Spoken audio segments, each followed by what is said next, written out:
Many thanks for staying with us. The federal government will improve the Amnesty program in the Niger Delta to sustain the relative peace in the region. And this is according to the Special Advisor to the President on Amnesty, Mr. Paul Boro, who led a team from the Amnesty Office to monitor the progress being made by some former militants in Agric, River State. He mentioned that the federal government will continue to work with the people until everyone is on the same page. Not do it all. I have been working in collaboration with the stakeholders of the Amnesty program, as well as with the ex-militants. Anywhere they are, we work together. If that cooperation is not there, I will not succeed. I'm succeeding because we work as a team. Every day I listen to them, they also advise, and then we move on. So the glory is to all of us, not only me, and that is the truth. I listen to them constantly. And then, Mr. President is very, very committed to the sustenance of peace in the Niger Delta region. Anything concerning Niger Delta region is very interested. Advise him positively and kindly speaking, he will do it. So I appreciate all members of the Presidential Amnesty family, including the ex-agitators, because we work together to achieve the peace that we're experiencing in the Niger Delta today. Over 500 youth and women in Kano State, northwest Nigeria, have received tools to work with after being trained in various skills. Drawn from the 44 local government areas of the state, the participants were trained under the Ganduje Empowerment Program Initiative in partnership with the Nigeria Industrial Training Fund. Sewing machines, gardening equipment, cameras, plumbing instruments and certification of completion are just a few of the materials presented to the recipients of the Ganduje Empowerment Initiative. The initiative brings together youths from 44 local government areas of the state who have been trained in various fields to enable them become self-sufficient. We have 213 who had training on tailoring, 129 plumbing, 50 video and camera, and then 110 POP. The beneficiaries of this initiative believe the materials could not have come at a better time, as they will help cater to their needs and those of the family. Video and photo coverage and photo and video coverage, and inshallah I will use this opportunity to at least change my life. Over 2,000 civil servants are also presented soft loans to help them ease hardship that they're facing. The cardinal objective of this government is to make our population an asset, a population that is viable, a population that is progressive, and a population whereby everybody is involved in the economic development of the state. So as part of our program for skill acquisition and empowerment, we start with the program of identification of beneficiaries to ensure that only those who are interested, only those who are serious are being registered for a particular empowerment program. Some states in the Federation are yet to implement 18,000 minimum wage. Like our colleague Zamfara State, we are here today celebrating an extra and additional gesture of car loan, not talking of payment of salary. While the unemployment margin in Kano State continues to rise, the government hopes interventions such as this could make the job seekers engage in enterprises that could make them more self-reliant. To agriculture now. Cocoa has always served as a revenue earner for Nigeria, contributing about 0.05% to the nation's GDP. But the crop is mostly exported as a primary agricultural produce in its raw form to other parts of the world, where they are processed and sent back as finished goods.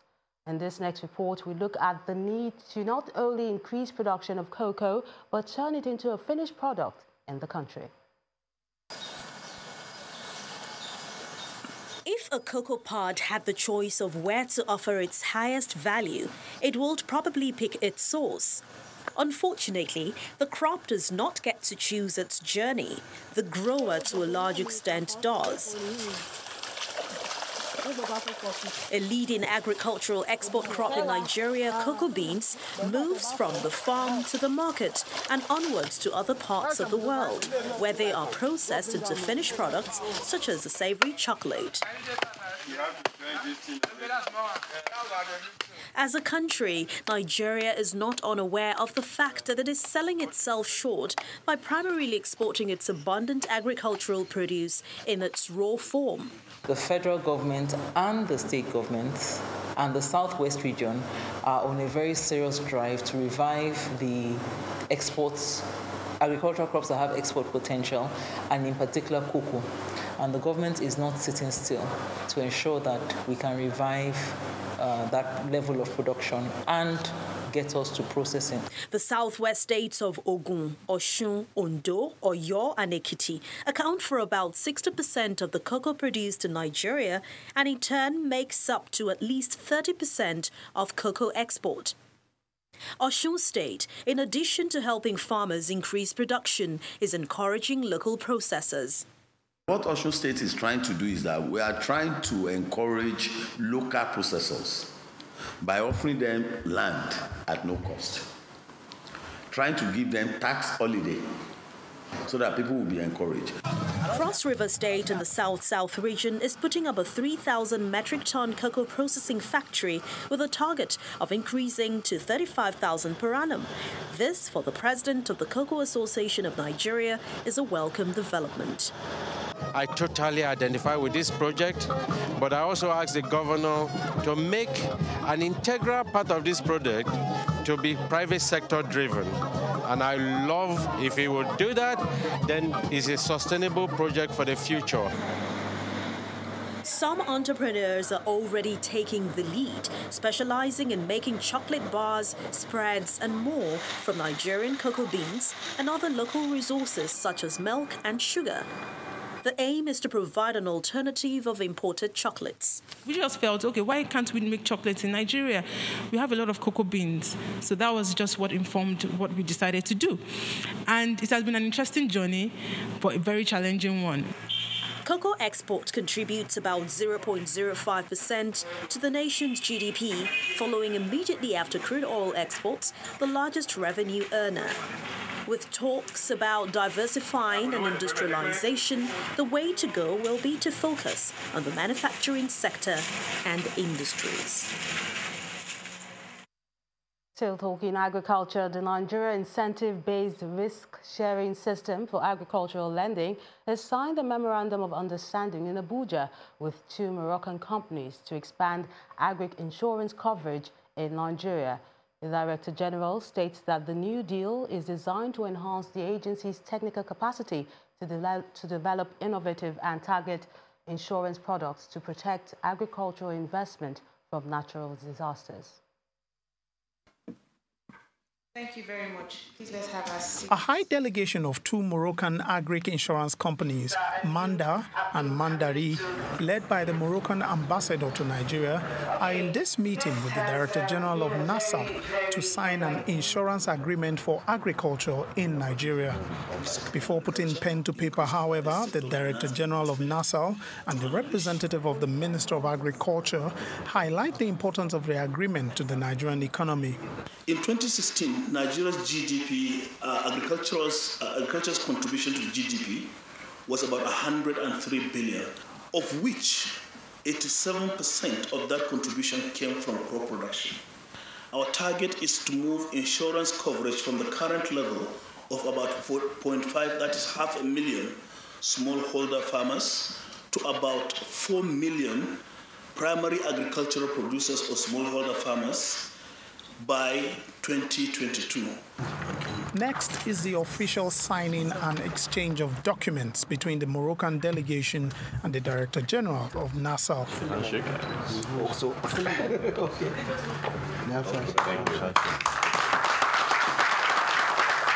The Agric insurance agreement is expected to cover specific risks in agro businesses. NIRSAL is narrowing down further on what we call index-based insurance products. Those indices include weather index, price index, yield index. Those speak to the cash flow of the farmer. How do you protect the expected cash flow of the farmer? The revenue of agriculture in Morocco is about $20 billion per year. So I think that for our two countries it's very important to develop the strategic partnership in agriculture. Contributions from the agric sector to the national GDP remain low in Nigeria. Experts here are hopeful that this insurance agreement will attract more finances to the sector and boost its contributions to the economy. And will be telling us what analysts are saying about the September inflation data and other business stories. Anne?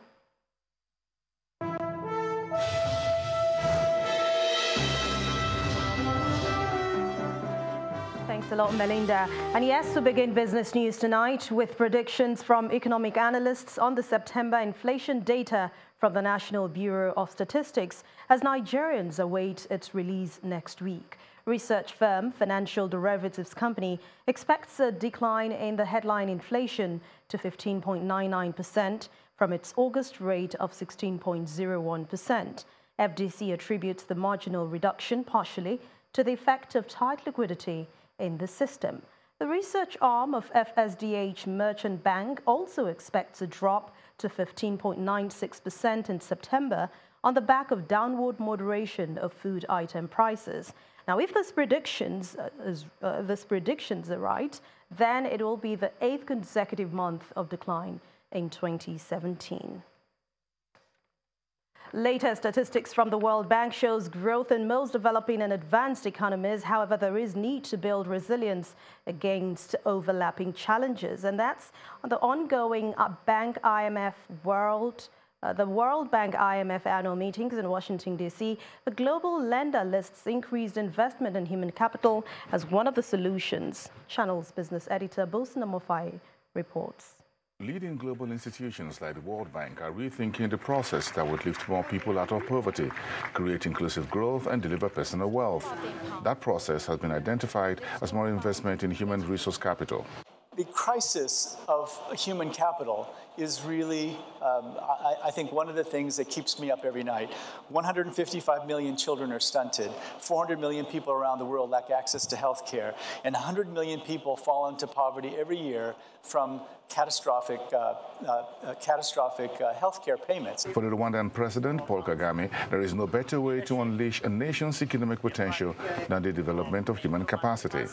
By investing in health, education, and creativity, we turn our people into individuals who have the ability to think and act not just for themselves, but also for the benefit of their communities.